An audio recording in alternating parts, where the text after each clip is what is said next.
So everyone is able to see the screen, right?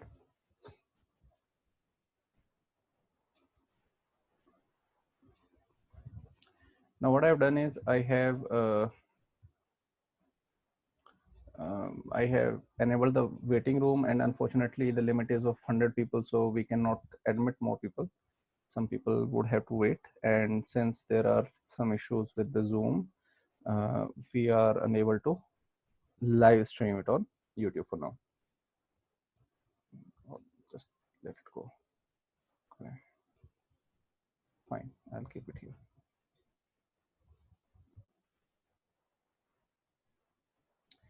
So in case you have any question, please send a message in the chat box, so I will see and respond to it. Now, reverse engineering 101 is the session for today. My name is Himanshu Khokar. I am a vulnerability researcher, and my primary task is to perform vulnerability research, exploit development, reverse engineering, and sometimes even malware analysis. So I'm currently working at Payatu Technologies in Pune. You might have heard the name.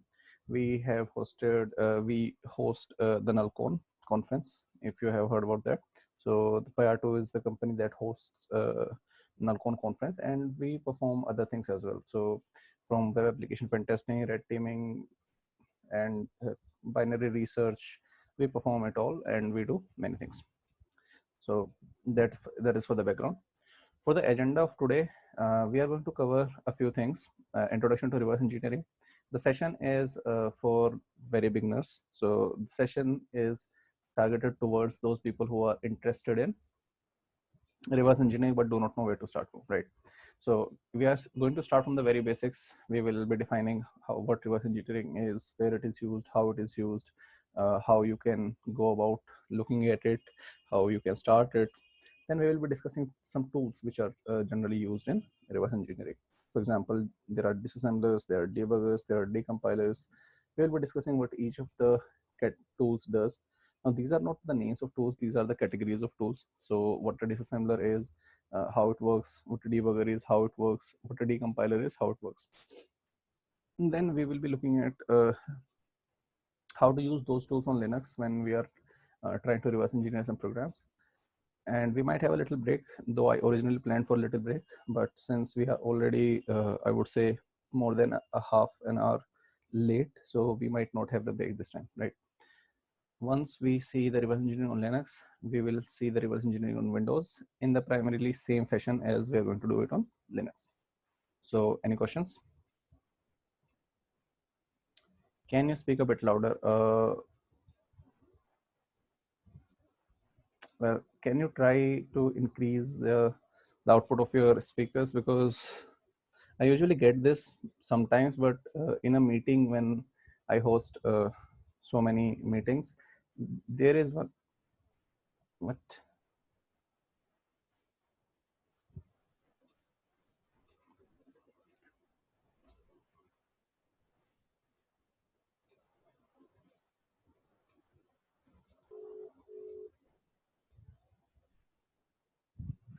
क्या कर रहा है? हाँ, क्या हुआ? ये देखिए हुआ.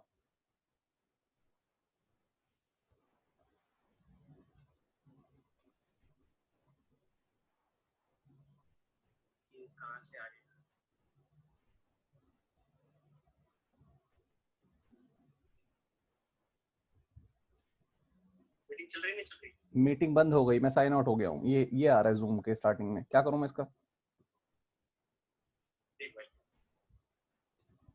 ये सिस्टम है, इसमें मैं कुछ कर नहीं रहा हूँ. ये सिस्टम बंद पड़ा है. रुक जा. There are people and I don't know if it is working fine. So मैं तो कहीं साइन इन नहीं. होल्ड कर एक सेकंड. यार जूम का कुछ क्या बच रहा है? रुक जा, चुप हो जा. या okay.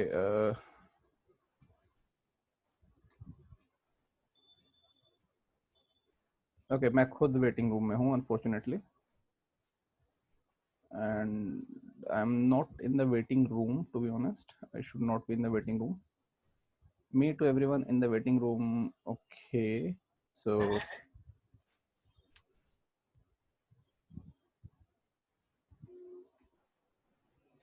Hmm. I cannot admit everyone because the Zoom limit is of 100 people and we have already reached 100 people. So since we are already on the 100 people's,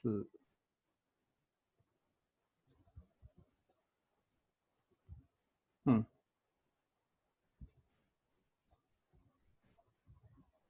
hello, not in the waiting room. Everyone, uh, everyone in meeting.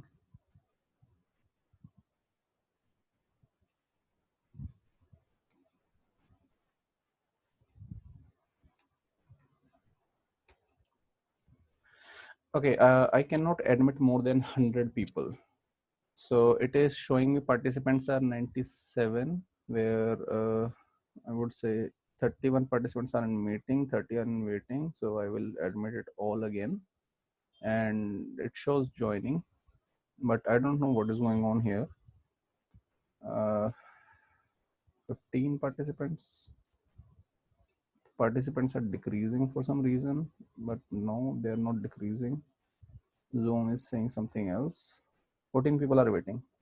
Yeah, so 14 people are waiting, 15 people are waiting, but it shows participants on my side is at 100. So it already shows we have 100 participants limit reached. Therefore, it cannot admit the remaining people. I'm clicking it on, as you can see, again and again, but unfortunately it is not able to uh,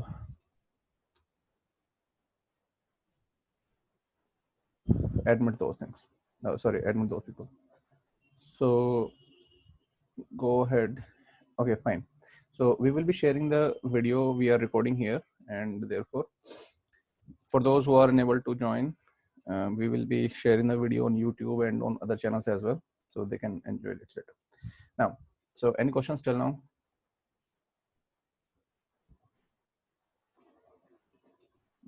Okay, great. No questions. So introduction to reverse engineering. So reverse engineering is basically, if we go about the English definition, that would be a bit complex and confusing. It says, if we take reverse engineering as a noun, the reproduction of another manufacturer's product following detailed examination of its. Yes, Ishant, can you please type? Because that would be far easier and everyone would be able to see it. So please, anyone, if you have any question, uh, please type it in the chat box. You can send a personal message, a private message to me, or you can send it in public. Okay, great. What is the purpose of reverse engineering? Yes, we are going to cover that thing once we know what reverse engineering is, right?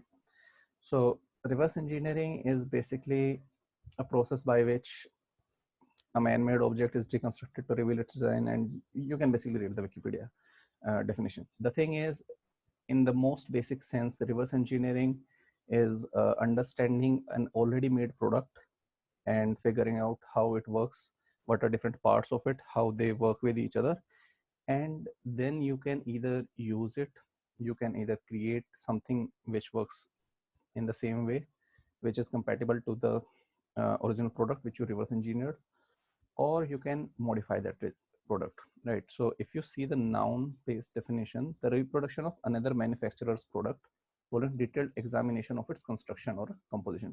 So an example for that would be, let's suppose, taking about the exe files. So exe files cannot be run on Linux. Exe files run only on Windows. Now, to run exe files on Linux, we have something by the name Wine. So Wine is not an emulator. You might have heard about Wine, what Wine is. So Wine is a software which allows you to run exe files on Linux. But the question is, how can you run exe files on Linux? And so we are not going into the translation and those things. But the thing is, to run a PE file or to run an exe file on a platform which is not Microsoft Windows, what is that you have to do? So what you have to do is to understand what are the different parts of a PE file, what is the structure of the PE file. So PE file is the official name of the file format that exe files follow. So once you understand the different parts that form the PE file, right? What is the MZ header? What is the DOS signature? What is PE header? What is, I would say, the section table? What is sections headers? How are sections aligned? How are sections mapped in memory? So once you understand all those things, you can then write a program, a loader, which executes the exe files on any other operating system, for example, Linux. So I hope that is clear to you. Now, another thing that can be done is, for example, let's suppose you have a Sony PlayStation and your company is trying to create games which can be played on Sony PlayStation. Now, of course, I'm oversimplifying the things, but the thing is, if you understand how Sony PlayStation processes the files, the game files, and executes them, you would be able to create your own game files so that they can be run on Sony PlayStation. So I think that is clear. Not clear reverse engineering basic purpose. Okay, so see, the thing is, reverse engineering can be used in multiple cases. It can be used to reverse engineer malwares. It can be used to reverse engineer product specifications. It can be used to reverse engineer protocol specifications. It can be used to try to see what technology someone is using, right? You can, let's suppose you are in VirtualBox and you want to reverse engineer how VMware is much better than VirtualBox, or it might be reverse, right? The thing is, you can see, you can reverse engineer the technology of someone else, so you can understand how they are processing or how their software is working better than yours. The thing is, the purpose of reverse engineering depends on what you are trying to achieve. If you are a hacker who wants to inject code in a binary, you can reverse engineer the process, and you can reverse engineer the process or reverse engineer the binary and inject code and make the software execute your malware or backdoor, right? So it really depends on what is your purpose of reverse engineering. So in this case, we are going to, in this session, we are going to see practical reverse engineering. What are the tools that are used in the domain of reverse engineering, how you can effectively use those tools, and the rest is on yours. Your sound frequency is not clear sometimes. Okay, so I will try to speak a little slower. I think when I speak a little fast, this gets unclear. Right. So moving on, right, tools of the trade. So what are the tools that reverse engineers use, or what are the tools that are used when you are doing reverse engineering? Now, regardless of the platform, there are, until unless there are basically three types of tools.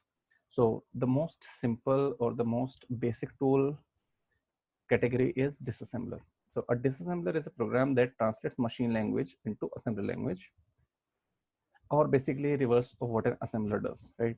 So it differs from a decompiler, but we will see what the decompiler does once we come to decompile.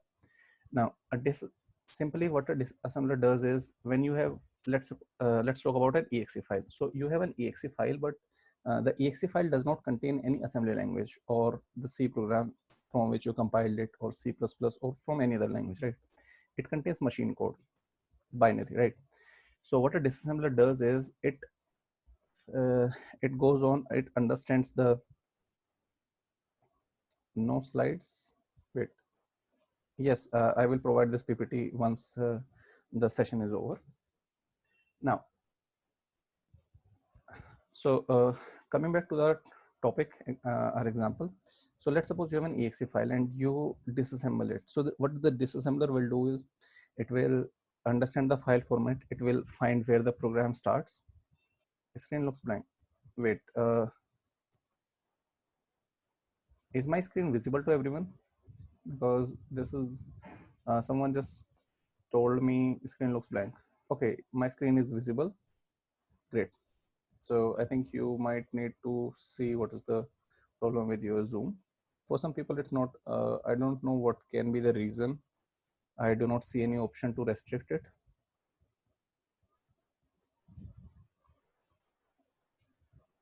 Okay. Okay. So coming back to the disassembler part, the disassembler will read the machine instructions, the binary, and it will represent those binary as their corresponding assembly language instructions, so that you can read the assembly language program and then understand what the binary is doing, right? So that is the basic job of a disassembler. A disassembler just shows you assembly language equivalent of the program code, that is the binary itself, right? Now coming to the debugger. A debugger or a debugging tool is a computer program that is used to test or debug another programs. Simply speaking, a debugger just runs a program under it. Okay, how to do it? So, oh, what is this? Okay, can someone please stop doing that thing?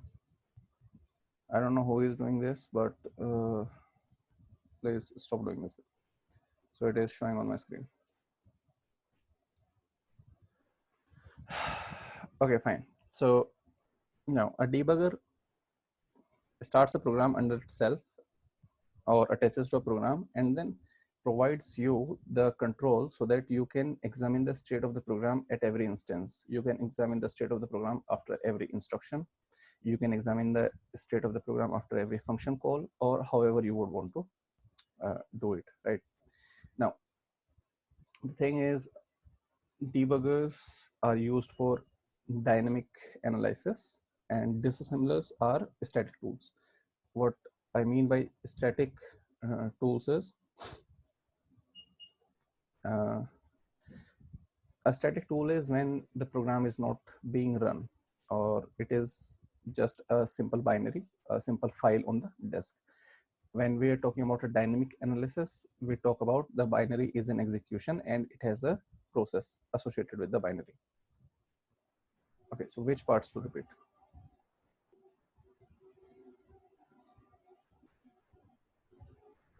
Debugger. Okay, so a debugger is a program which gives you the control and of a binary or something, so that when you are debugging it, you can see the states of the program. For example, what is the value of registers in memory, what is the memory content of a certain area inside memory, and other things, right? We will be using debuggers in the practical demonstration, so please hold for some time, right? Now, coming to the decompilers part, a decompiler is a program that takes an executable and attempts to create a high-level source file, which can be recompiled successfully, and it is basically the reverse of a compiler.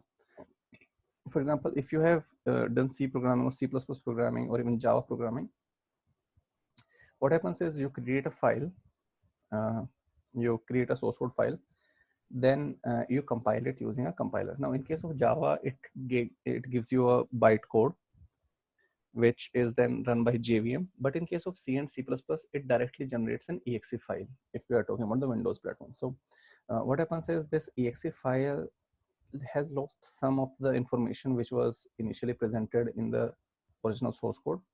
But the thing is, since the program is running, so what the decompiler will do, the decompiler will try to read the machine instructions and then it will try to create that C program or the C++ program or whatever language it is. In most of the cases, it is C. Now, it also depends on the decompiler part, but again, not going into specifics. It will try to recreate that C or C++ program, which will generate that machine code.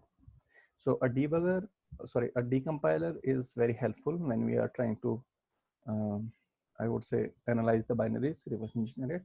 But in most cases, or in some cases, there are some problems with decompilation, which we will be discussing when the time comes, right? So moving ahead, right, reverse engineering on Linux. So on reverse engineering in Linux, we have several tools that you can use on Linux. The first thing is object dump, which comes as build essentials part. Volume is too low. Okay, some people are saying volume is too low.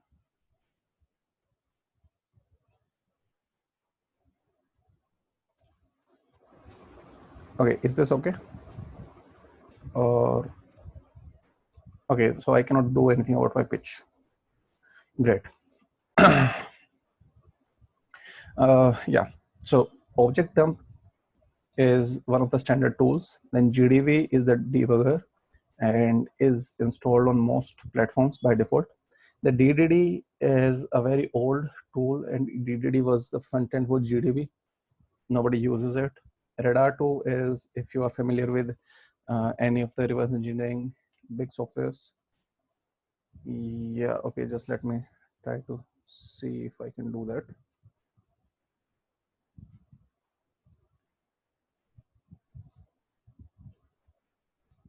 Okay, out.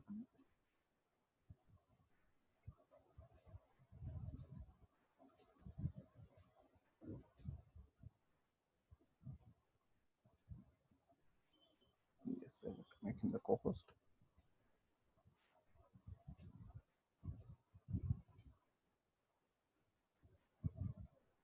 Wait, who is this?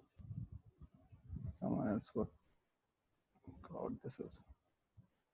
Withdraw the co-host permissions.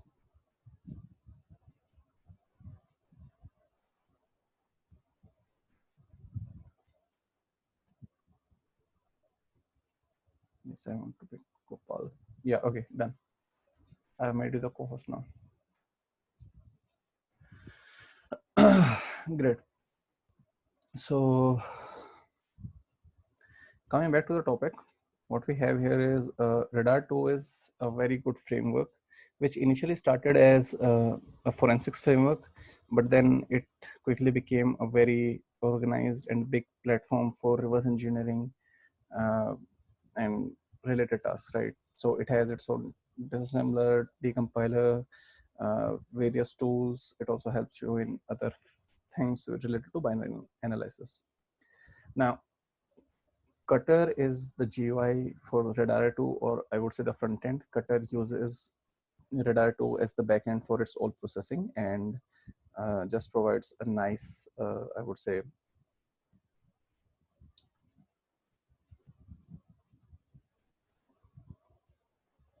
oh, this is all too much to handle in one go. Now, okay. So then we have IDA Pro. Everyone has heard about IDA Pro, I believe, right? Then Hopper is again one of the tools. Binary Ninja is again. So these tools you might have not really heard of them, but these are also very good tools in case of reverse engineering. And people usually use Hopper and Binary Ninja in case in terms of malware, not the malware analysis, exploit development, vulnerability research, right? So these two offer very good reverse engineering capabilities. And Ghidra is also there, yes. So Ghidra has been released a few months ago by the NSA from US and everything.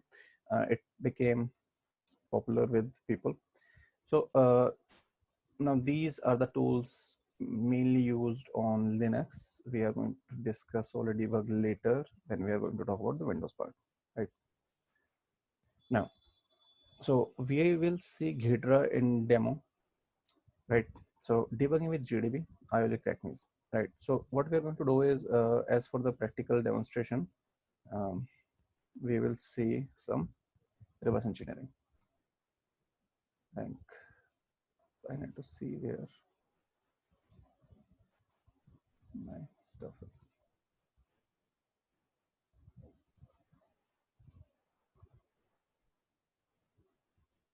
See down here.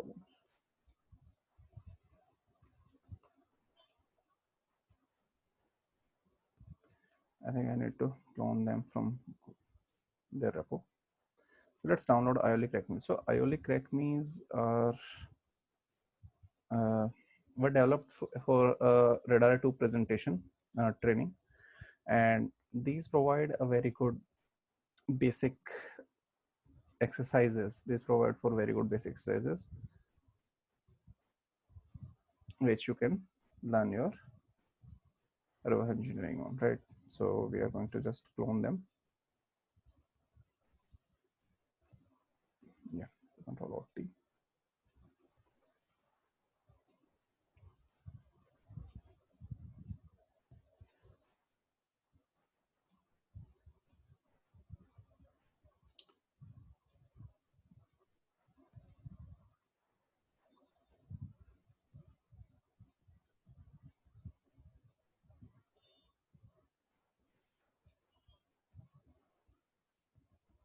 Okay, it is taking a bit of time. Now, is my screen visible to everyone?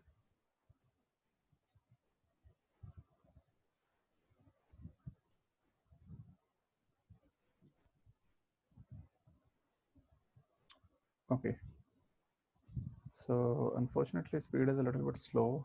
This is a little too much, but again, can tell you. Okay, can you please stop doing this? Whoever is doing this, it is not really helping anyone.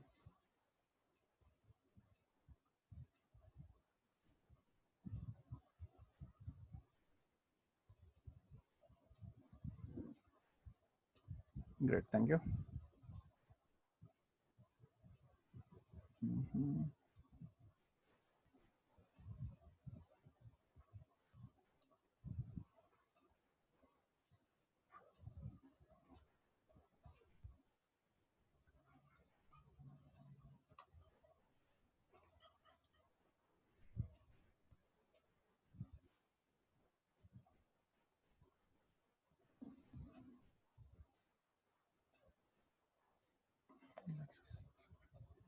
Let's just wait for it. Please repeat this part. I'm just downloading this, the binaries on which we'll be doing reverse engineering. So we are waiting for them to finish. Unfortunately, they are taking a little too much time. It should take this much time.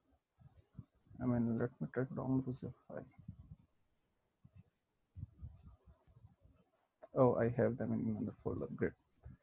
So I already have them downloaded. We can cancel it.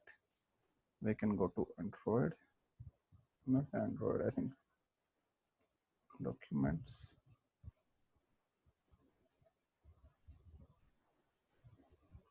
Hmm. Yeah. So CD IOLI crackmes. Yes. So here we have it. Now, once you download that those IOLI crackmes from the GitHub repo, we have IOLI crackmes in 3 folders for the Linux. We have Linux binaries, Pocket PC architecture binaries, and Win32 binaries. Now, since we are on the Linux part, so I'm using Manjaro as my OS for now. We are going to bin Linux part, and then we see there are a lot of binaries here, right? So they all start with crack me and a number. So we are going to first analyze and try to reverse engineer crack me 00, right? So to do that, the first thing is always to uh, see how it works, how it behaves. And once we have seen how the binary behaves, we will then look how to reverse engineer it, right? So let's run the crack me 00. The password, let's say 1234, and it says invalid password. Okay, so the first step would be to gather information, and we have seen how it behaves. The binary does not have anything else. For example, there are no other input things. There is it is a very simple thing, right? It just expects an input, and once you provide it an input, it will check whether the password is okay or not. And of course, since we do not know the password, we are most likely going to enter the wrong password. So it says invalid password.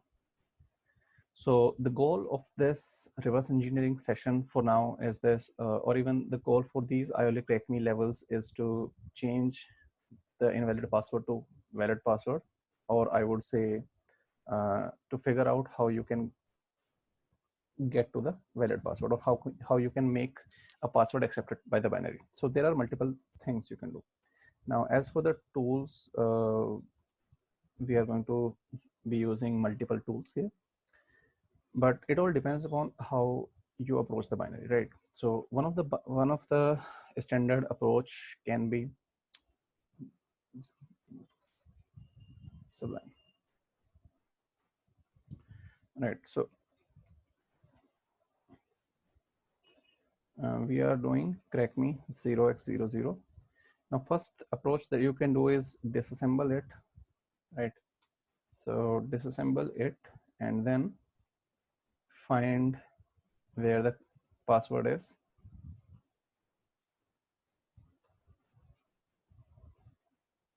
getting validated, and then from there try to see if we can obtain that password, right? So it can be first method. Second method might be a little easier. Second method would be, I would say, you can try to see if the password is still, if the password is stored in plain text, or even if the password is stored in the binary, right? It might be plain text is stored in the binary.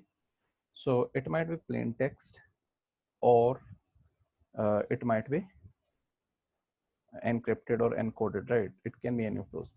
So if the password is stored in the binary, it really helps and it really simplifies the situation. Now, third thing is we can trace the program execution and try to see how it processes. Yeah, so I will be repeating every part once we will, once we are going to see them in practice, because we are going to attempt all these three methods on the first binary, right?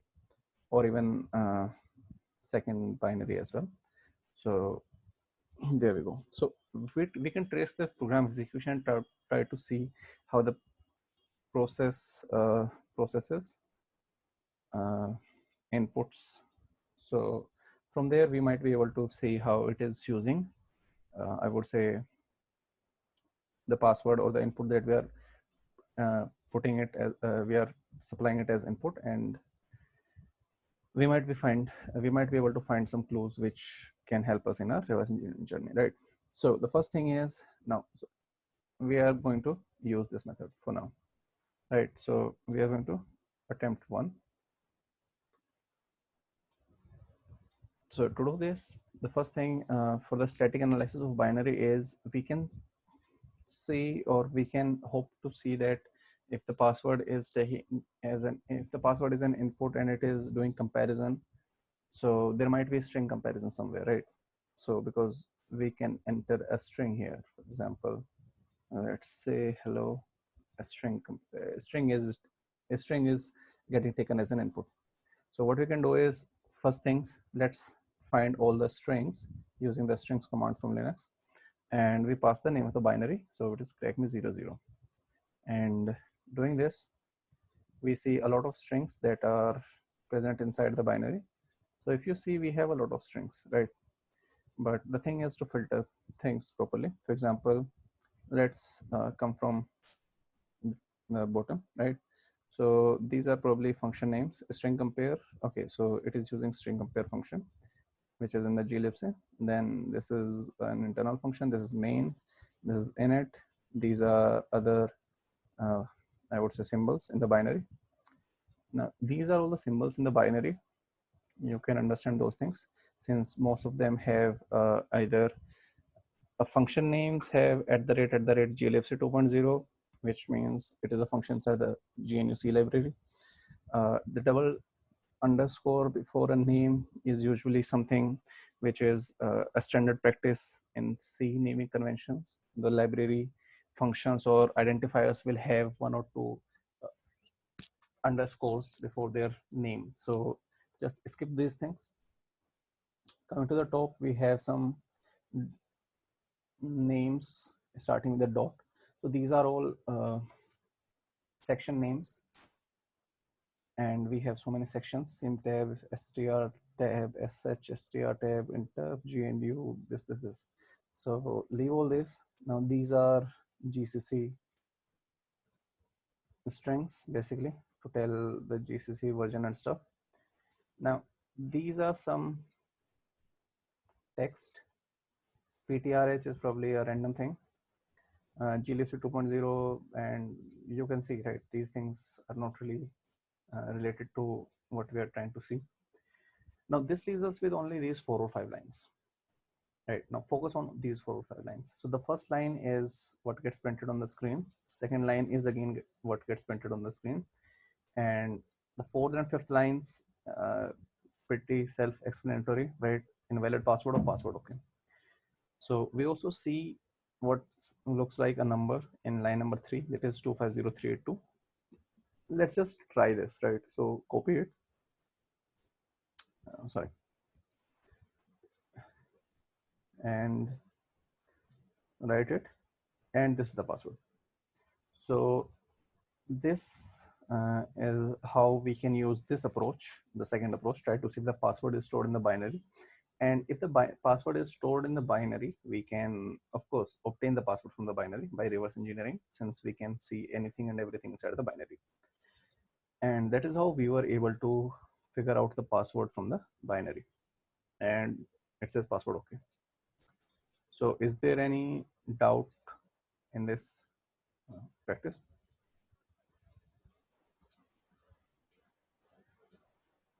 Okay, any name which starts with a single underscore or a double underscore is supposed to be an internal function or an internal variable inside the C libraries and anything related to that. So you do not have to look for anything inside those things. What do you mean? What is an internal function? Okay. An internal function is a function which is internal to the library. I mean, that's what the name says, internal, right? So moving ahead, right? So don't binary files have only ones and zeros? Yes, binary files have ones and zeros, but see, this is where the uh, understanding of file formats come in. So the binary file will have ones and zeros, but the file is, let me show you what the file type is. So you can see the file type by the command file and crack me 00, and you see, if you see this, it says it is a 32-bit LSB executable, Intel 8386, dynamically linked. So the dynamically linked libraries or files are those files which gets their symbols resolved during runtime. And since it has information for the functions whose symbols it needs, for example, the binary is using printf and scanf, printf to print things on screen and scanf to take input. The thing is, it needs to resolve those functions where they are when it is run on a system, because the address of printf might be different on my system and it might be different on your system. So it checks those symbols, it resolves those symbols at runtime, and therefore it needs to have certain uh, function information and variable information which are important for execution of binaries, right? So this is why the binary has some information through which we can see the printf, scanf, init, str, cmp, and those things, right? So I hope that is clear, right? For reverse engineering, do we need to have knowledge about all languages? Okay, so to answer these questions, we do not really need the knowledge of all languages, but you need to have knowledge about the file format you are trying to reverse engineer, the operating system on which you are trying to reverse engineer. Third thing, I would say the knowledge of that language which you are trying to reverse engineer. For example, reverse engineering a .NET executable is pretty easier than reverse engineering a reverse engineering compiled executable from C or C++ language. But if I do not know how .NET works or how to reverse engineer .NET applications, then that would be a problem, right? So you need to understand the language in which programs were compiled. In most cases, if you have a compiled application, you are going to be working with C or C++, because in most cases, those are the languages in which programs are created. For example, operating systems are written in usually C, some mix of C++ and assembly. Web browsers, for example, Google Chrome, Firefox, and those things. Uh, Compilers, I would say anything which is a major native application is usually written in a high level language, and in most cases it is C or C++, right? So if you have understanding of how C++ works, how they are compiled, okay, this OS is Linux. I'm currently using Linux, right? So distro is so what we see in the strings is the DLL information required, not the DLL, but something similar, right? So DLLs also need the resolving, and in most cases things are the binaries and uh, shared objects or DLLs are dynamic. They're not static. So the exe will also need information for runtime. This is an ELF file, as you can see here. This is an ELF file. What is a file starting with a dot? Wait, what? Dot something? There is no file starting with a dot. Okay, it depends in what scenario you are asking. Can you give an example of what you are asking for? What a file is called starting with a dot? Now, so with that clear, now let's try to see how it is processing those inputs using tracing, right? So this is the second method, or let's just move to second alternative to this, to solution of this, to solve this binary. Now, this way, this time we are going to use tracing, right? Second method.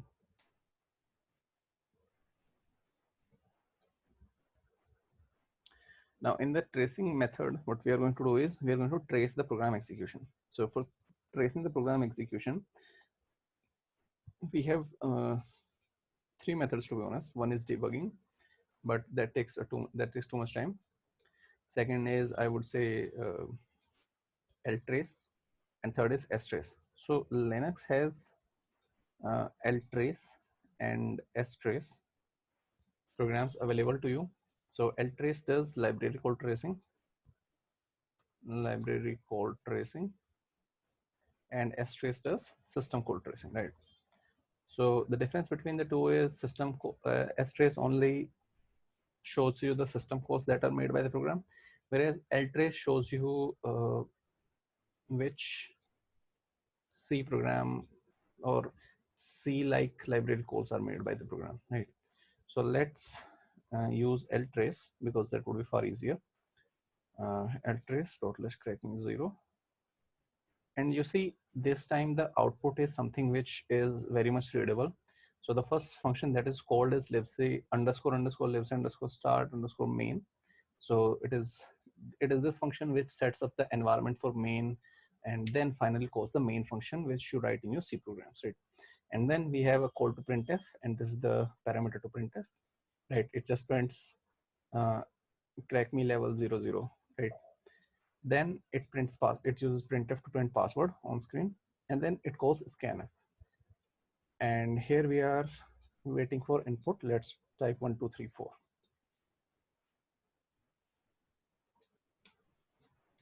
Now you see, after it takes input, it uses string compare function strcmp to compare 1234 with another number, which is 25032, which you remember, if you remember, was the correct password, right? I think it was somewhere around here. We saw that. I think I cleared the screen for that. So yeah, anyways, so this is the our input, which was 1234, which we entered here. It is getting compared with this input, and after that it is printing invalid password, right? So for that, let's try it again, and 25038, right?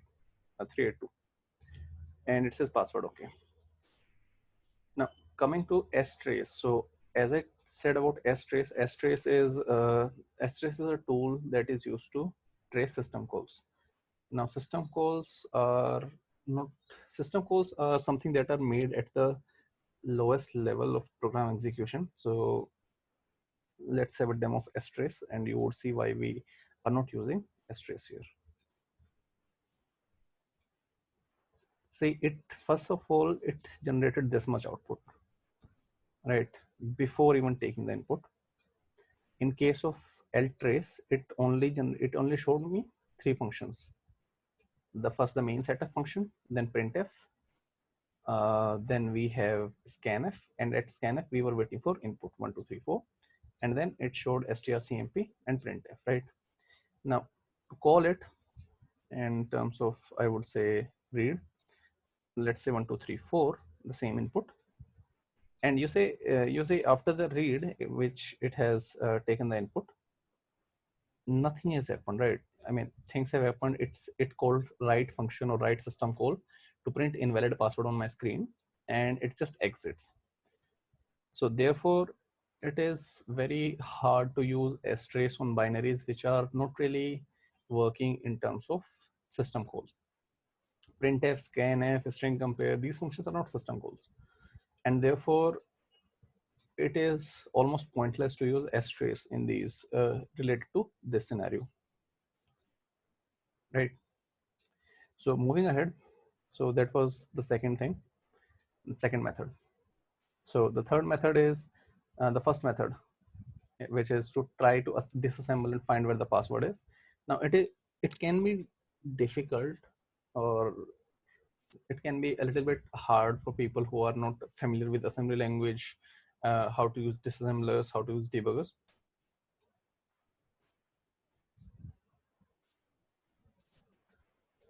Okay, so ltrace and strace are available via your packages. So even if you're Ubuntu, you can do apt-get install ltrace and strace, and you will get them in the standard repos. So you can install them with a single command. Now, we have seen these attempts, right? Trying to figure out if the password is stored in the binary. We can trace the program execution and see how the processes input. Then there was the second method. Moving to the remaining method, the last remaining method is to disassemble the program and find where the password is getting validated, and from there we can try to see if we can obtain the password. Now we have already obtained the password, so it would be far easier for us to understand. So we are going to use object dump to display the disassembly of the function. So object dump minus d is used to tell disassemble, minus j dot txt, minus j is to tell which section I want to disassemble, and I want dot text or the program code to disassemble, and the binary name is crackme00, and minus m intel to tell that I want the disassembly in the intel format, right?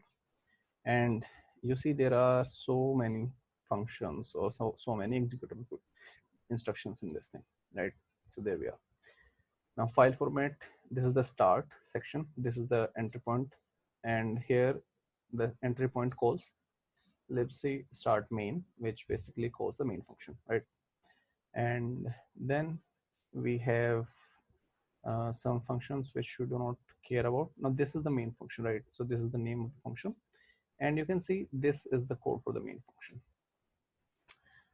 Now if you are familiar with assembly language, you would be able to understand it pretty easily. If you are not familiar with assembly language, it would be hard, but let me help you in this case. So to simplify it, let's just look at the calls. We have one printf, and since printf just prints anything on screen, does nothing else, so leave it.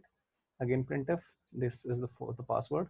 Since we already saw in the ltrace output how it works, so the first printf call prints crack me version, second printf call prints the password, and after that we have call to scanf, which waits for input, right, the password input. And after that what we have is a call to string compare right here, right? So this is a call to string compare. Now we already saw in the output of ltrace where string compare is comparing stuff to. Then we have again two calls to printf, but it depends, right? So this is the comparison instruction which checks whether the strings were equal or not, and after that this instruction jump if equal basically says if the password was okay, jump to 8480, which is this, and this will say password okay, and it will exit with ex out, return 0. Now this statement, this printf prints invalid password. So this might be a little bit too much if you don't understand assembly language, but if you are trying to move into something which requires reverse engineering, for example, only the reverse engineering cases or malware analysis, or you can even do vulnerability research or exploit development, and in those cases you also need reverse engineering. So if you are trying to move into any of these domains, you require a pretty solid understanding of assembly language. Now moving ahead, let's see about next challenge, right? So since the first one was very easy,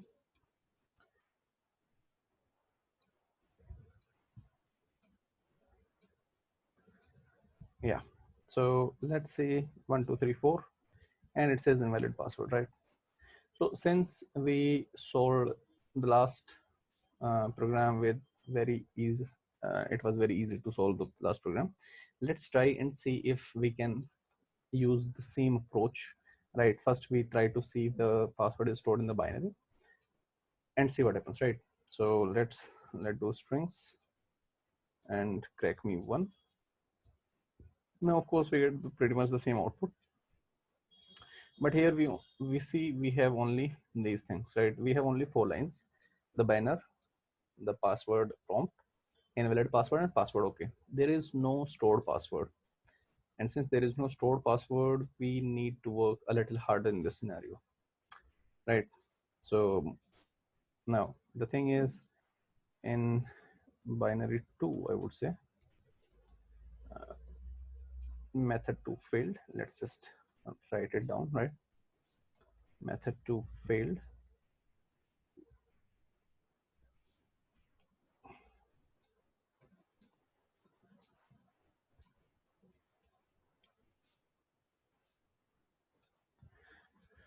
Okay, now moving on to the next part. Just a second.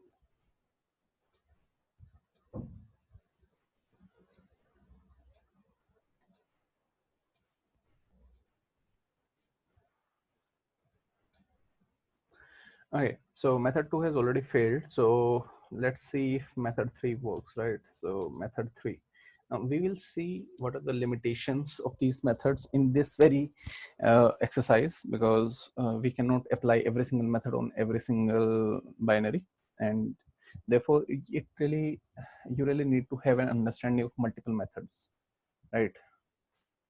So moving on to method number 3, what we have here is to see to use ltrace and strace. So using ltrace, it says printf again scanf 1 2 3 4, and you notice ltrace, if we see 0 0 and 1 2 3 4, right? These are the differences.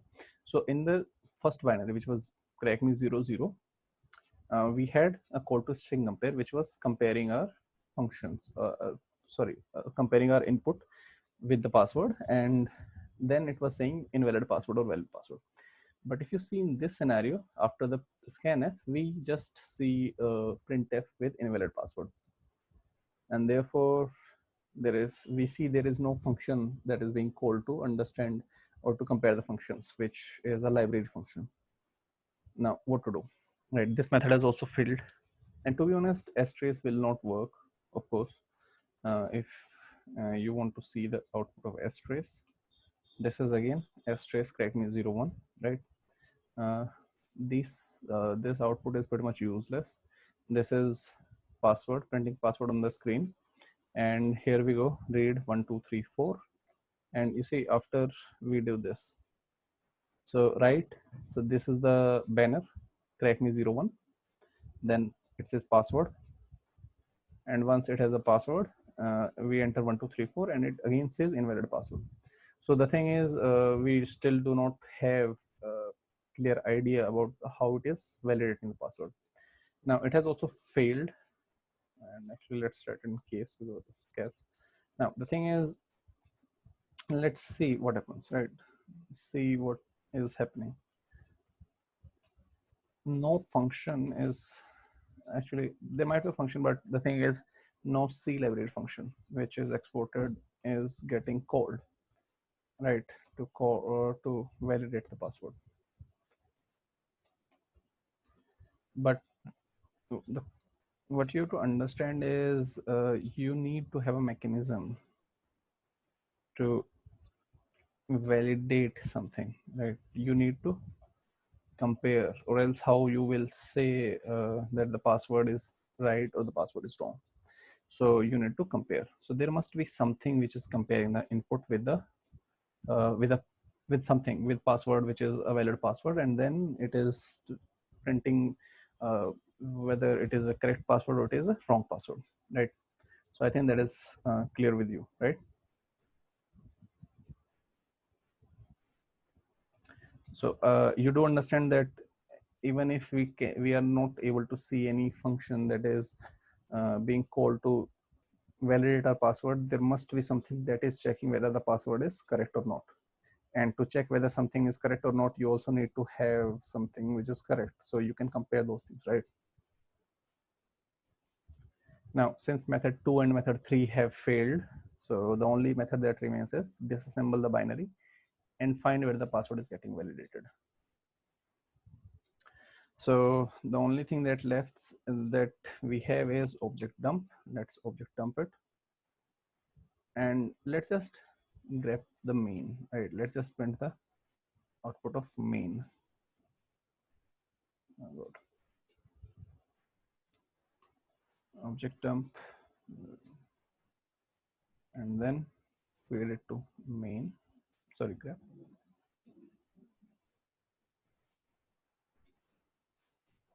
and print 20 lines. Let's say 30 lines after we see the main. So we are printing 30 lines from this line, and these are 30 lines. And as we see, the main has returned. So this is pretty much the whole program or the whole code for main. And now tracing back again, we see a call to printf here, right? So one printf is here for the banner, second printf is here for the password.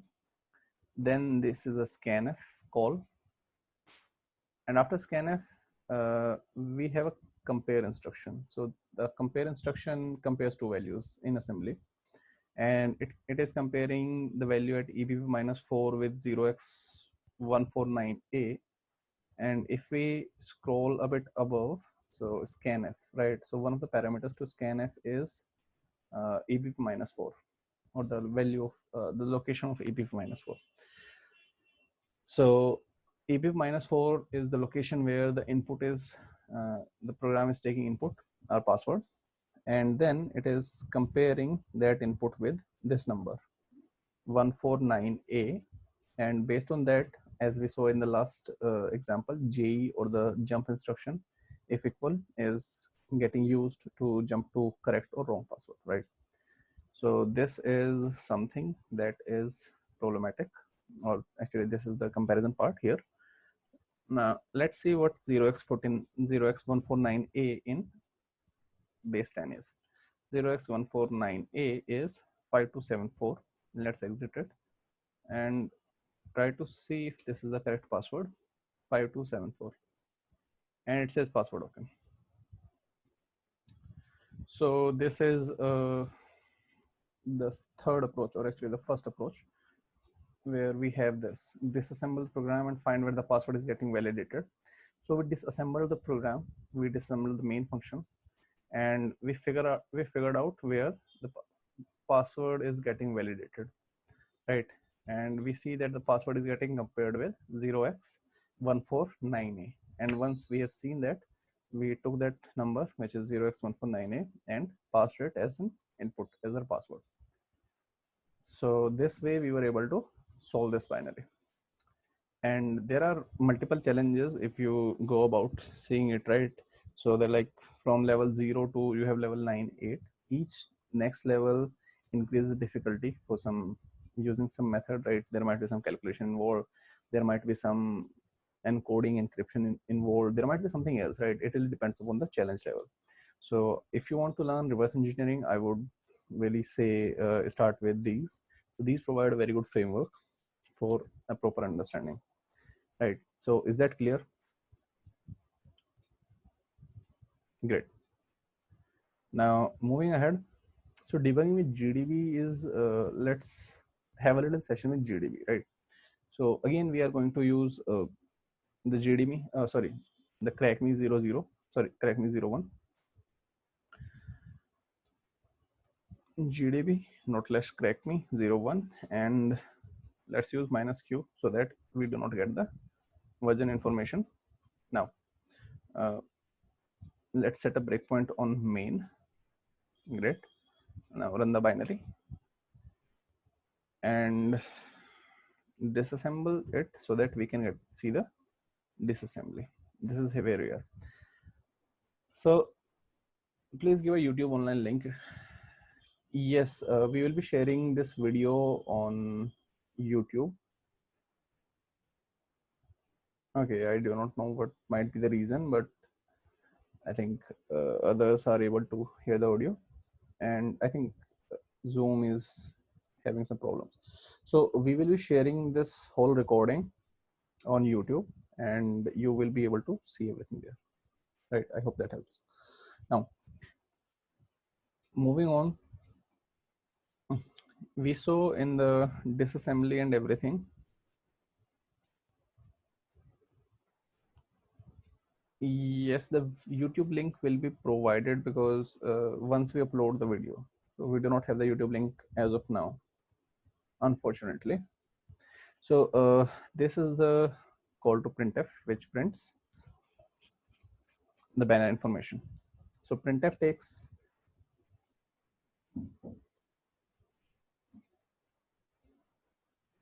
okay, so yeah, I am going to repeat the GDB part. So in the GDB, I have loaded the binary. So you can load a binary in GDB by passing the name of the binary as parameter, and you can pass -q so that GDB does not print a very big banner for its information. Now I'm using the Jeff plugin for GDB, which you can see it is very colorful and everything, and it is very easy to install, right? So let me show you where the GDB Jeff plugin is. GDB Jeff. So this is the GDB Jeff plugin, and on the GitHub link. So GDB Jeff is GDB enhanced features for exploit development and reverse engineering. And this is how it works. And you can just set up it by using this command line. It will do everything for you. Now, moving ahead.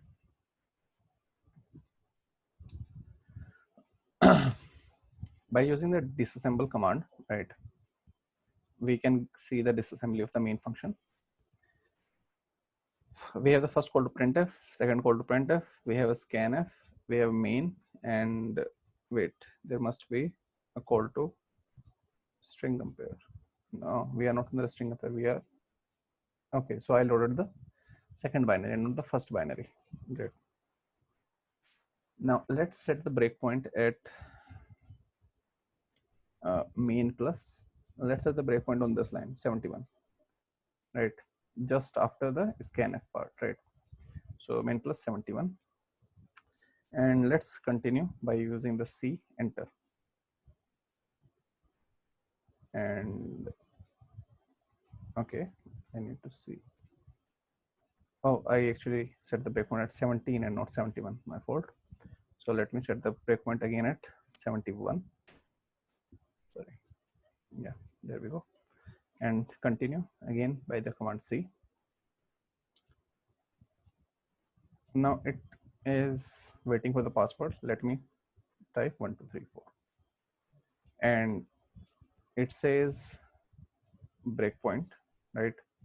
The reasons breakpoint, we have the breakpoint 3 hit in main, right?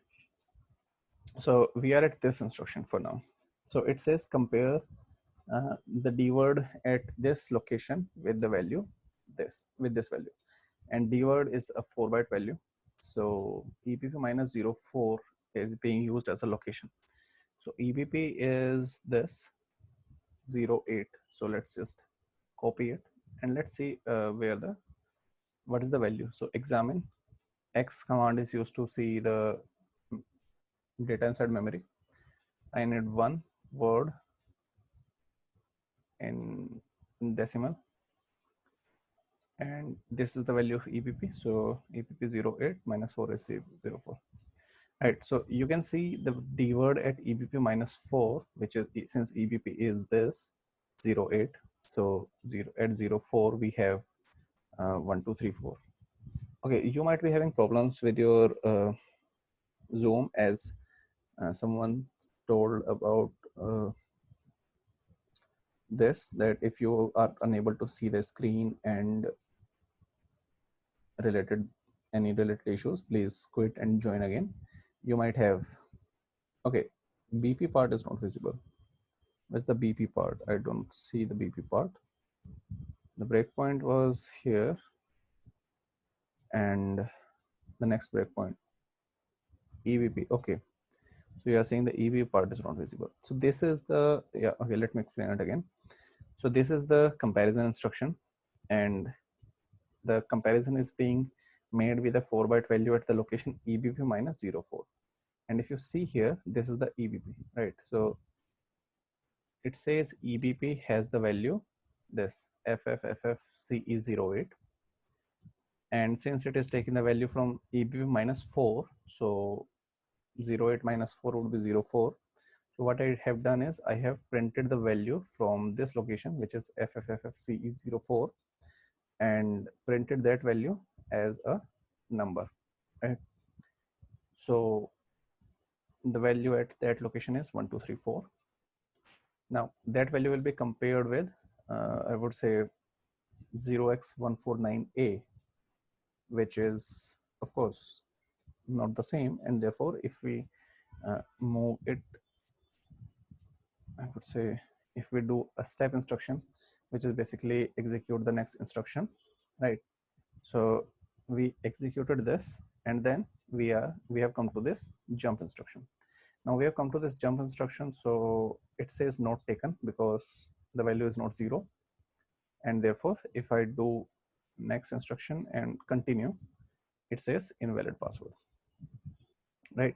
But what happens if I run the program again, but this time I enter the password 0x149a, which would be 5274. Yeah, I just remember 5274, and it says password okay. So GDB is a debugger, and it really helps. You can see and examine the states at runtime. So SI is the instruction which says step 1 instruction. So let me come back here again. So initially we were at, oh God, yeah. So let's run. So see, we are at this instruction for now, which is and ESP, right? So if you EIP points to the next instruction, so you say the EIP is 0x080483EA, and EA is this. So the next instruction that will get executed is this. Now, if you want to just execute this instruction and move to next instruction, right? Stop at next instruction. You give the command SI and it will execute that instruction. And now you see that instruction has been executed. And now we are at the next instruction waiting for you to execute the instruction. Now, how to get GDB commands? There are many tutorials on GDB you can follow. And it will take some time for you to understand GDB because GDB is a very big program and it has lots and lots of instructions. I don't know if it has more than 100 instructions, but you will need a good amount of practice to understand GDB, right? So moving ahead, Radar 2 framework is, it was initially a forensics framework, right? So from the GitHub, it is a scratch of Radar project in order to provide a set of libraries and tools which you can use to work with binary files. So initially it started as a forensic tool, but now It can analyze binaries, it can disassemble code, it can debug programs, it can attach to remote GDB servers, and it can do many things, right? You can get it from Radar 2 GitHub repo. It is super powerful and supports terms of architecture, file formats, OS, and has bindings for several languages, right? Just to get a little overview where we are.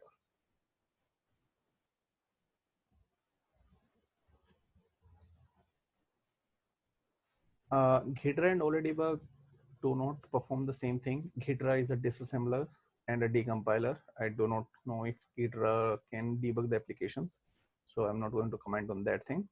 But OLEDebug does the debugging part, so yes, you can use OLEDebug to do the same thing. In fact, the Windows files for the IOLI correct means you can reverse engineer those binaries with OLEDebug on Windows. So opinion of Cutter, I do not really use Cutter, or I used to use Radar too, but I do not really use Cutter. In most of the cases, I use IDA Pro because I've been using IDA Pro for some time and I'm not really used to Cutter interface, to be honest. So this is the original repo for Radar 2. And as you can see, it supports various operating systems: Windows, Linux, OS X, BSD, various flavors, Android, iOS, OS X, QNX, Solaris, HiQ, and Firefox. So in most of the cases, right, you can use Radar 2 on your operating system. As for the architectures, you can see how many types of architectures it can work on, right? So it is really helpful. On the file formats, it can work on this many file formats, and you can script Radar to using various languages, for example, Python, Ruby, JavaScript, Lua, Perl, PHP, C Sharp, Java, Shell, and basically there are like lots of languages, right? So you can really use Cutter in pretty much any of the tasks. But Radar 2 has a very steep learning curve, and it really takes time to understand it. Now, capabilities we already told about it. Reversing with Radar 2, I would say, so to load the Radar 2, the command is R2 given, or supposed you have installed it, and 00, and let's just analyze it again, right? Minus AA, and it has analyzed it.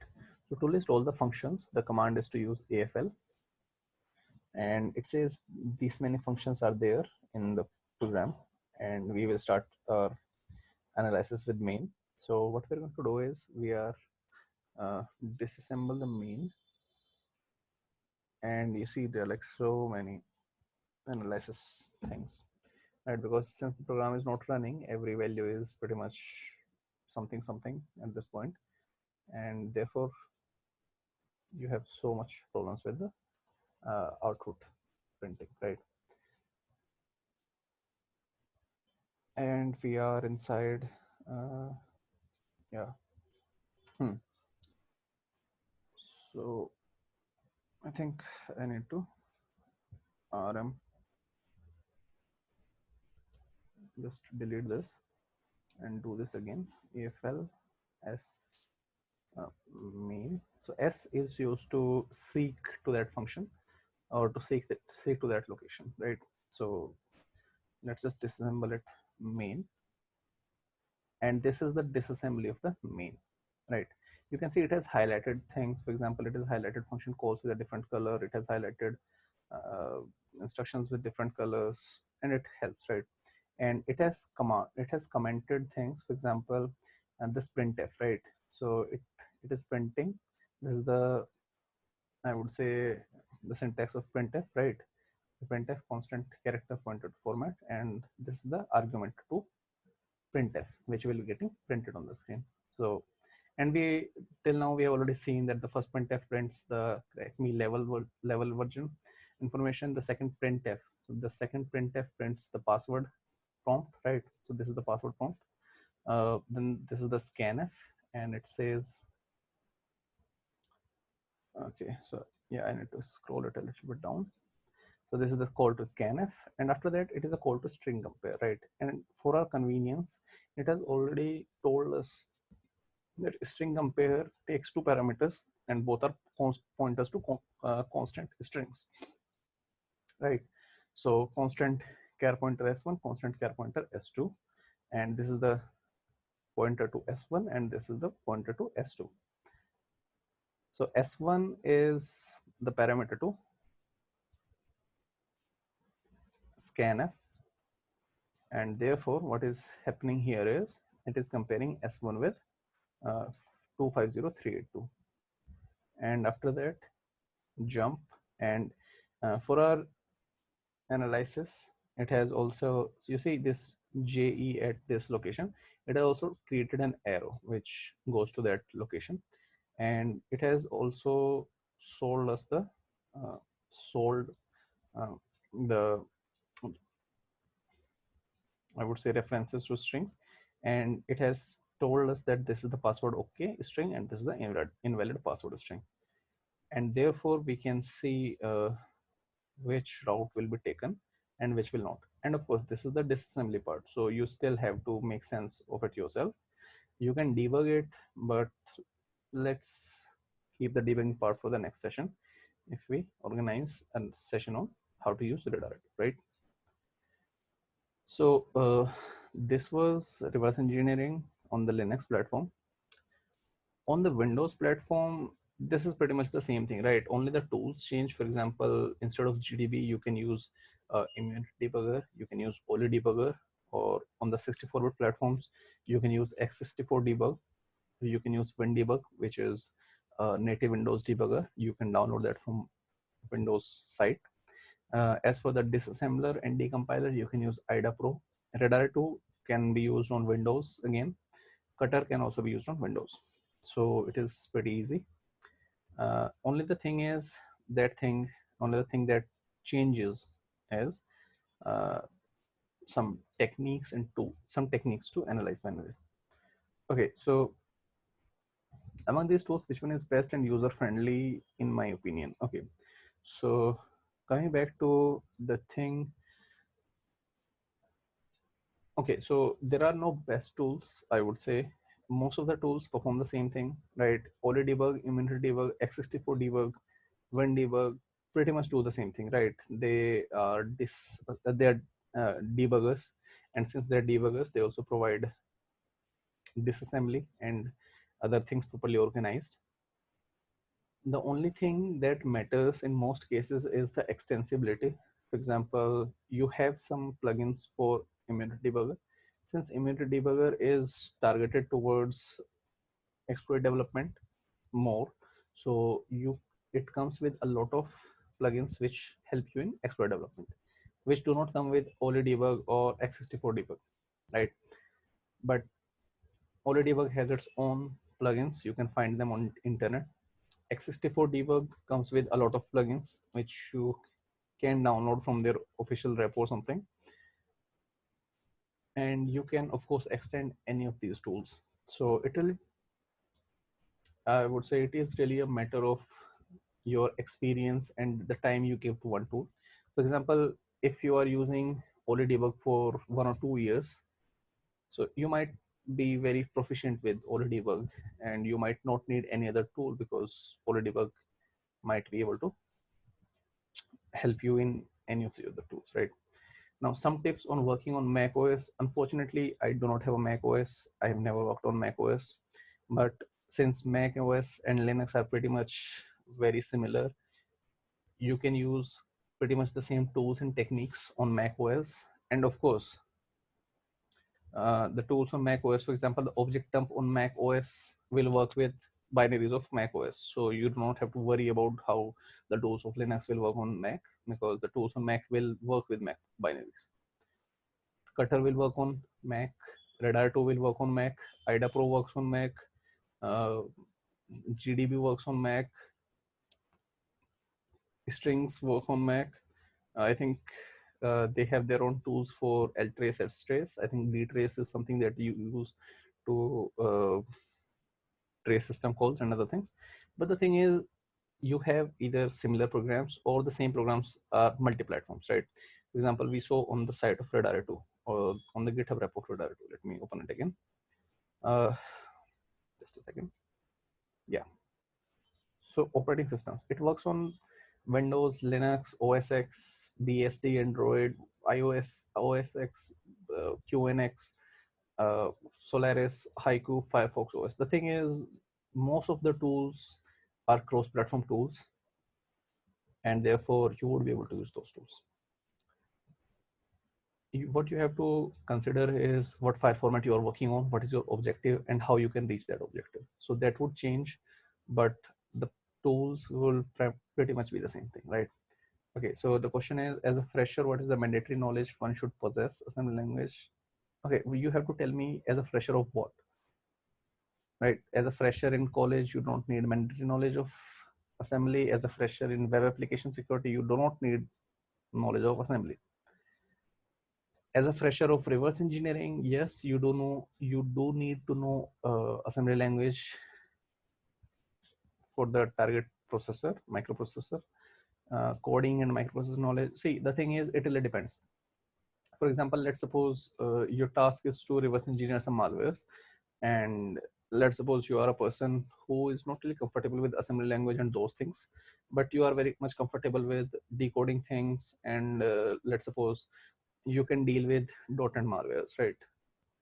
So .NET malwares are something which can be decompiled pretty easily.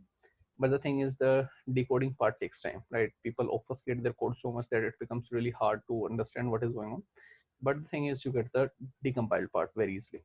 So when you get the decompiled part, you then move to working in the source code language kind of thing. So if you do not want the microprocessor specific understanding, the assembly language, you can move into something, for example, reverse engineering Java applications, reverse engineering Android applications, reverse engineering .NET executables.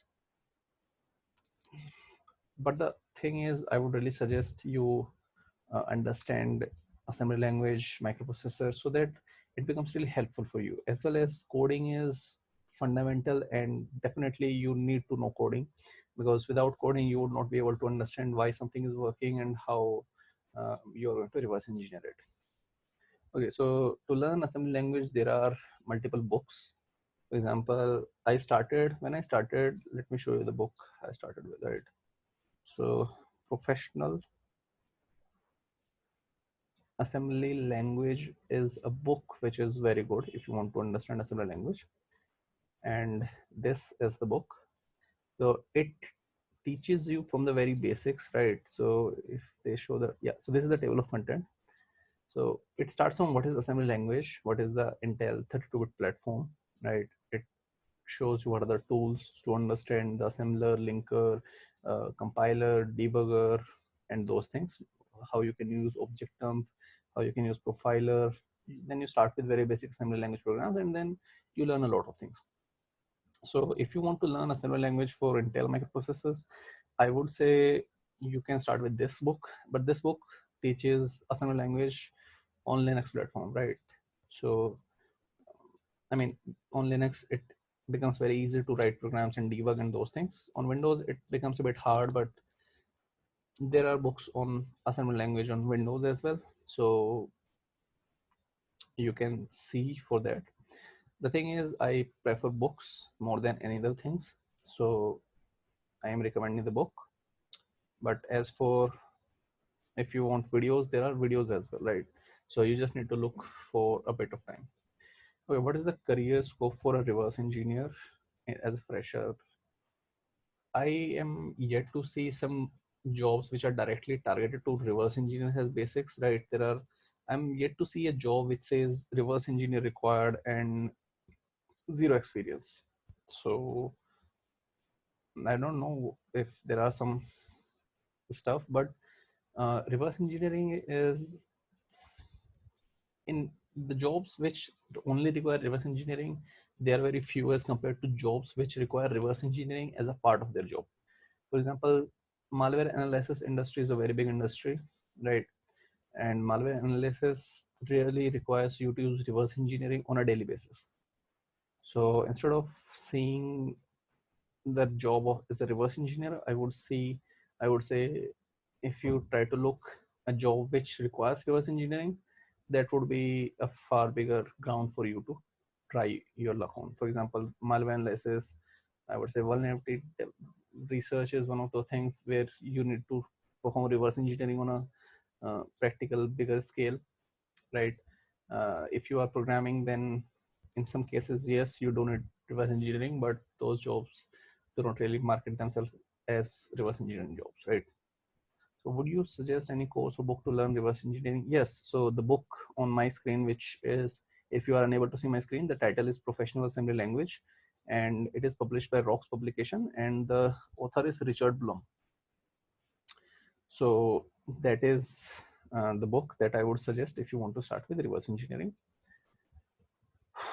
On any online course you suggest, I do not know. I've never taken any online course for reverse engineering, though I teach reverse engineering by myself. So uh, that is something else, but I've never taken an online course, so I'm not really able to tell if whose online course you should attend, right? So if you are interested in any online training, you might as well contact me. I also teach reverse engineering. Okay, as for any CTF labs for RE to practice, yes, if you are doing, I would say, HTV labs. If you're doing HTV labs, the thing is, they have a section in challenges for reverse engineering. For some uh, machines, they have RE challenges as well. For reversing, you have CTF. For example, reversing.kr, if I'm not wrong, reversing.kr. Yeah. So reversing.kr is a platform. Sorry, I sent that as private message. Everyone in meeting. Yeah. Reversing.kr. So this site has a lots of lots of reverse engineering challenges which you can learn. For example, let's see if we can see the challenges, and you see it has Windows challenges, it has Linux challenges, a Windows kernel challenge, an Apple challenge, Flash challenge, Windows Metro app challenge, Java application challenge, custom shell, and those things, right? The thing is, there are multiple platforms such as reversing.kr. I'm not really, I do not really remember those platforms, but a quick Google search would help you, right? So let's see what Google tells us. Reversing challenges, and we see a lot of things, right? There are lots and lots of results on Google. So I think that would be easy. Yeah, beginners.re, I would definitely recommend. I was not getting that on the top of my head, so thank you very much for reminding me. Beginners.re is one of the best resources. Let me open it. Beginners.re, I think. Yeah, so this is one of the best resource for learning reverse engineering for beginners. It is free and it has challenges on its site as well. There are books, but I think you have to buy the book.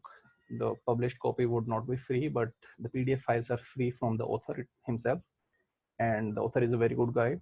So go ahead if you want to learn reverse engineering. It would really help you, right? So can you show us the GDB commands once more? You like summary if you can give. Okay, I can show you. It is not that hard, to be honest, right? It is more about the experience part. To load a binary, you just pass the name of the binary and -q. Now, info functions will give you the list of functions that are present in the binary with the name.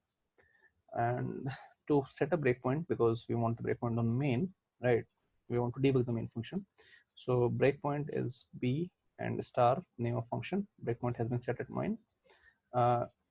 But you cannot debug the binary just by setting a breakpoint. You need to run the binary, right? To run this, type the run command, enter. Now the binary is running, and therefore we are here. So disassemble the function, because see, right now we are only able to see 4 or 5 lines. where the green line is the next instruction that will get executed, and it says breakpoint 1 has been hit, which is at main. Now to disassemble it, the command is disassemble, and this pointer points to the instruction that is going to get executed, and these are the rest of the instructions for the main function. This. So I mean, it is very easy and the names are pretty much self-explanatory. In case you need help, right, help and let's say B, right? So help followed by the command which you want a help on. For example, break is the command. So it says break is set breakpoint at a specified location, and then it gives you a lot of text, so you can really read that text. And it also has various things. For example, address locations begin with a star and specify an exact address in the program. For example, to specify the fourth byte past the start of function main, use star main plus 4. Explicit location, by default a specified function is matched against program's function in all scopes. For C++, this means in all namespaces and classes. For Ada, this means all packages and stuff. The thing is, it helps to read the documentation, and GDB has a command by the name help. So just pass the command name. For example, someone asked what is SI command, right? So let's just see what SI command is, and it says step 1 instruction exactly. And if I pass a number to step I command as an instruction, it will step n times or till the program stops for another reason. Now another reason can be program crash, or let's suppose either of the instruction is for taking an input where you have to pass the input. There might be some illegal memory access, there might be anything, right? So I would say see how help works. Take the help of help instruction or the help command, and of course you cannot learn the usage of GDB in just a simple I would say session, but again so are there any other questions? So how can you contact you? Are you on Insta or any other stuff? Yes, I'm on Insta and I am on other stuff as well. For example, I'm on Telegram, I'm on Insta, I'm on Twitter. Let me just write it down. So to follow me on Twitter, this is my username. Insta, if you want to connect, I mean, let me see my username for Insta. Okay, so my username for Insta would be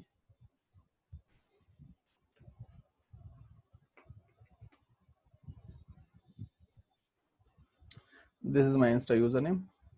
And as for the LinkedIn, yes, let me open my LinkedIn. Okay, linkedin.com. I'm not logged in, or am I? Yeah, I'm logged in. Great. So this is my LinkedIn. I would love if you connect with me. Right. Now, coming back to the topic, we have, so on the Windows, it is the same thing. IDA Pro introduction, we could have done that, but unfortunately we are already way past our time limit. We initially planned it for about an hour session, but first half an hour was having some technical problems. But then even after we count the session from 6:30, we are past 8, so we are already way beyond our time. So we will be meeting in the next session, and please ask if you have any doubts for this session, right? Telegram username to Telegram username. Okay, so just a second.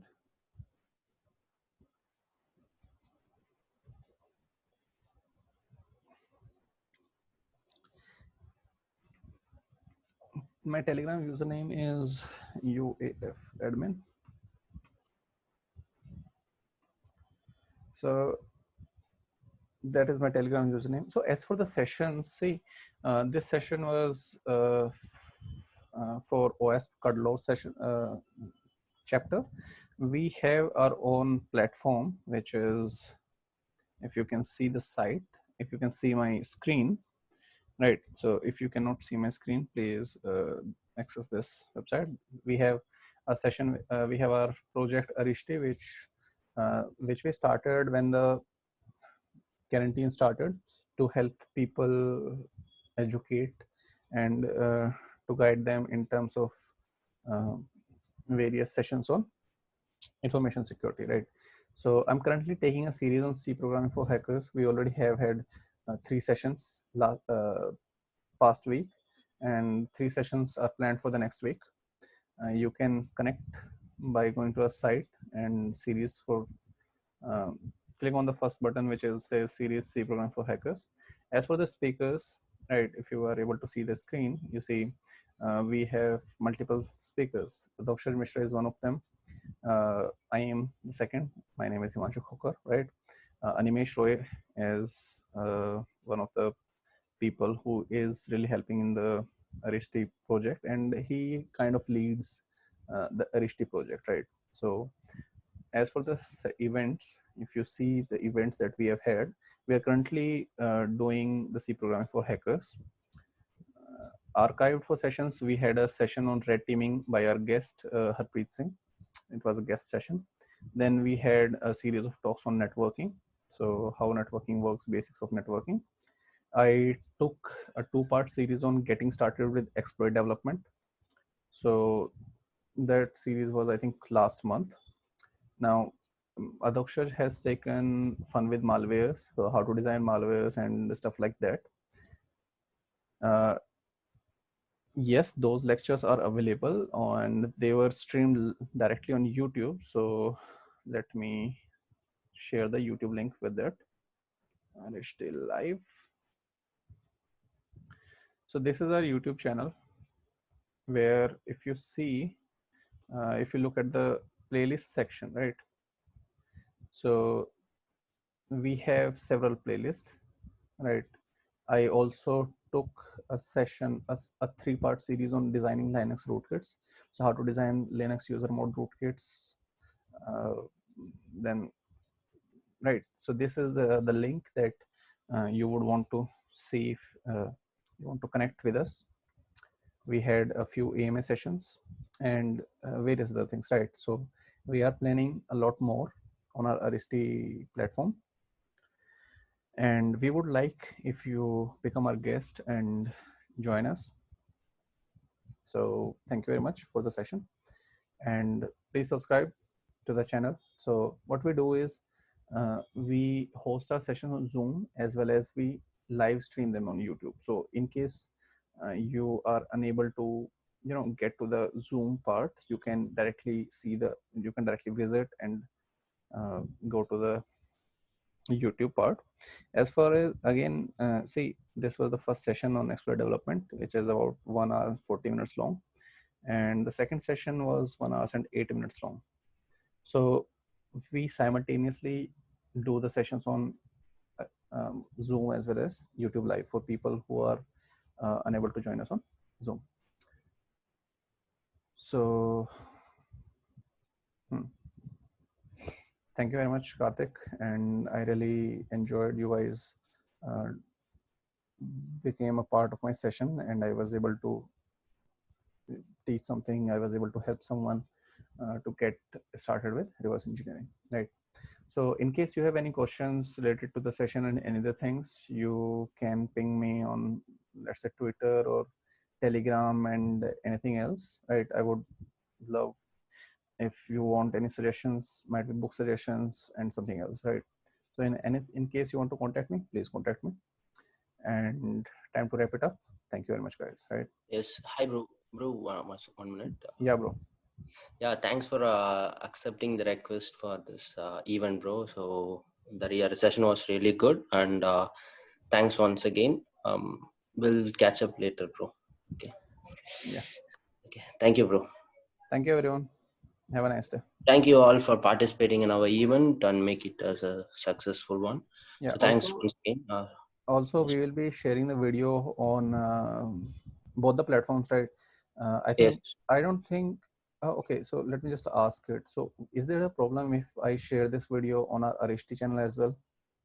I don't think so, bro. There won't be any issues. We'll discuss about that, bro. Okay, It's not. great. So we can discuss that privately. Yes. The thing is, we are going to share this video at the very least on OS Cuddlore, I would say YouTube channel or something You'll that. be also receiving via mail. We'll send you the mail through the links through the mail. So you will be getting all the things in your mail also. Okay, so Yes. the link So I and will all the be things. sharing the video as well as the link to Ioli Crack Me's and my presentation, right? Yes. So thank you very much. I would now please. I'm done from my side. So in case you have any other announcement, please do, and we are Uh, closing. so nothing else, bro. Thanks. Thanks for everyone for participating in this event. We'll have more events in the future. So thanks for participating. That's all, bro. You can end up the session. Okay, bro. So I'm Okay. saying, okay.